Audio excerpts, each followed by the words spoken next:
We're actually responding to several viewer questions who have expressed, how do I stop enabling my kids? We've been doing everything this long. I don't know how to change. Did you push record?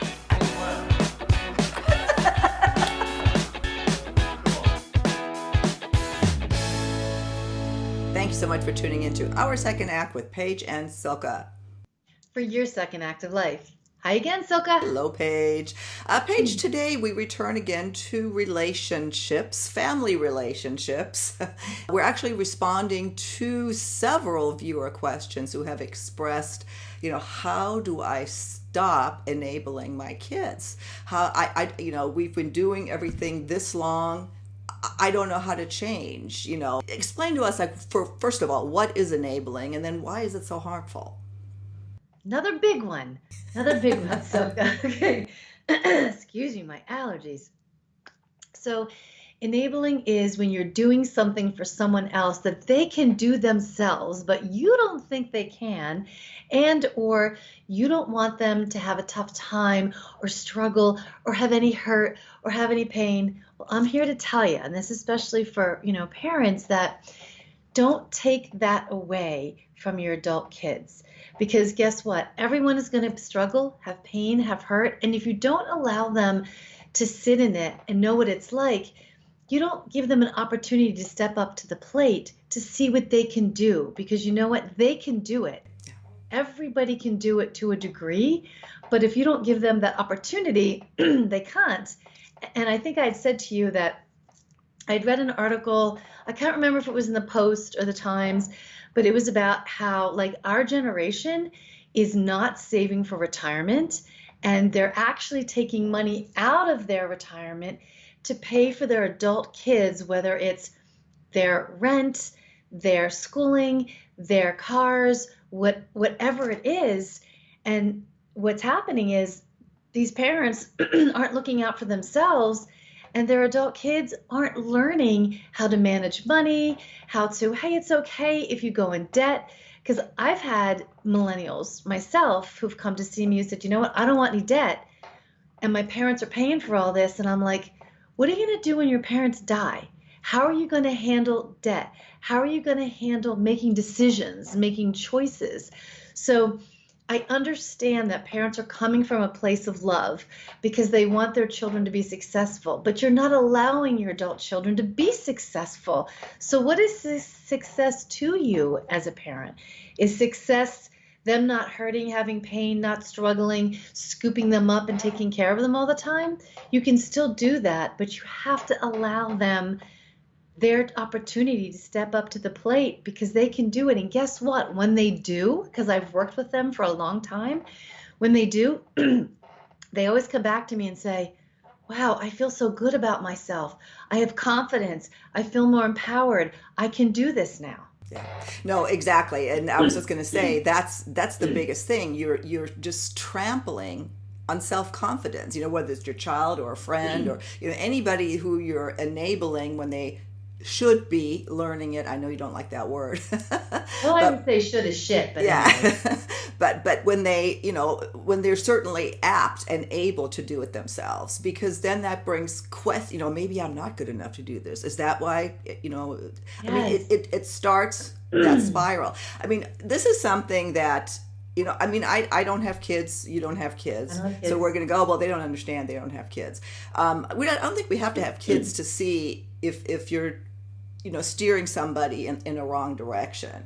I know from my perspective, I moved out of the house, the clock struck 18. I've worked since I was, I never wanted that. Frankly, I don't understand kids wanting to be with their parents, into their 30s. That just, it takes away from my passion, my purpose, my self-confidence, my self-esteem.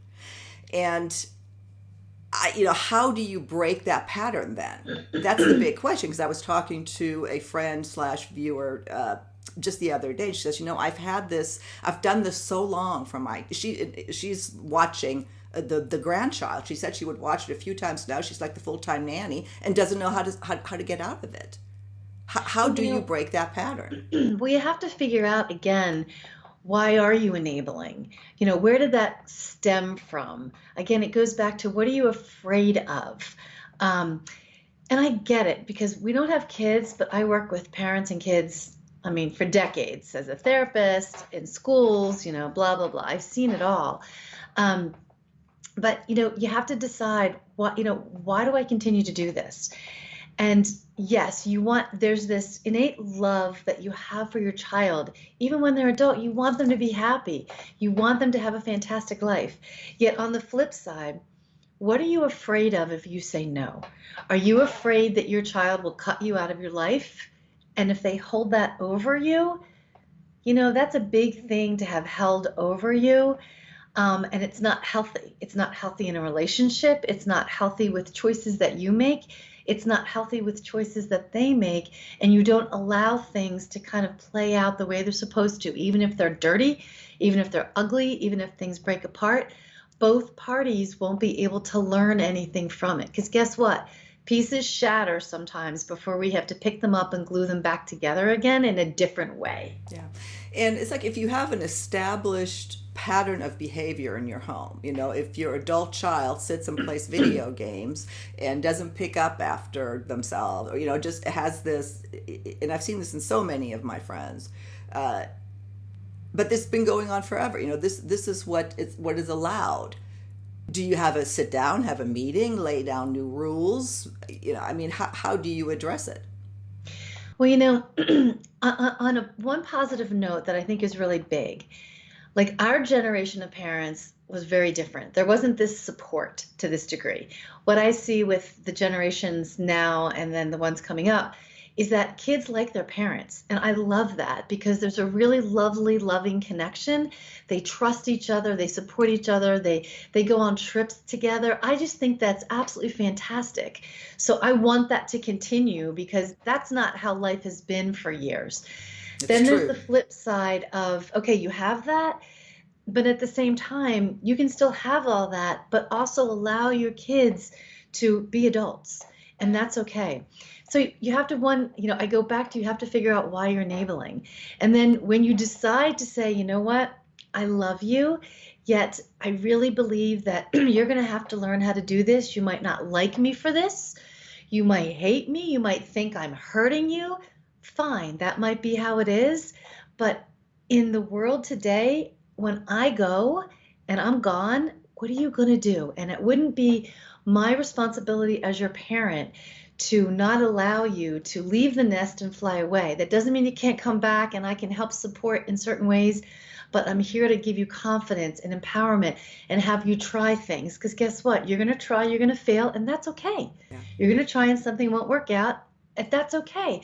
And then there's going to be times that you try and you go, wow, I did it. And that's fantastic.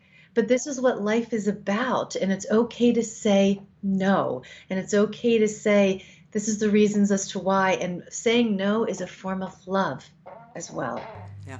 You brought up a great point, and I want to reemphasize that, because as fed up as I sometimes am with seeing what goes on with the younger generation, I know I sound like the get off my lawn.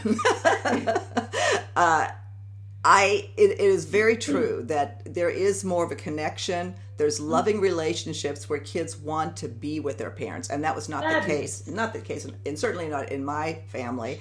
There was discipline, and then that was it. And, so it's meeting in the middle somewhere, but not forgetting or not losing sight of the fact that if you do everything, you're not preparing your children for life, for the real world. And you're not helping anyone if you're doing everything for someone, and you're not helping yourself, because all of the focus is turned outward. And why is all of that focus turned outward? Why are you hiding through enabling? Why aren't you looking inward and discovering who you are and stepping into who you are? Yeah. So ask yourself that too. Yeah, and I've always felt that you can have that fight if the child knows that there is a net always there. If you always have that net, then if there's no fear of failure, there's no growth. And you don't have to take away the net. You just want them to think it's not there. On that, let me have you finish this segment. It's big, it's complicated, but keep up the relationships you have with your adult kids, because like I said, it's so important, and things that hadn't happened since this most recent generation, and it's huge. Yet at the same time, begin to ask yourself, are you enabling them too much to where you're hindering their confidence, their self-empowerment, their choices, where their world is so small and they're not expanding to something that you know that they can do? And if you decided that, wow, I'm doing that, then make a decision. Do you want to figure out why you're doing that? Step into that, figure that out, and then you're going to have to make choices as to what you do with it. And a lot of people don't want to take that because they don't want to make the choices because of fear that they'll lose their adult kids. And that says to me that you don't trust your adult kids enough that the love that you built will be enough. It's okay if they go away, come back, go away, come back. Trust in the process. Oh. And on that note, Paige, we will see you next time on Our Second Act with Paige and Silka. For your second act of life. Bye.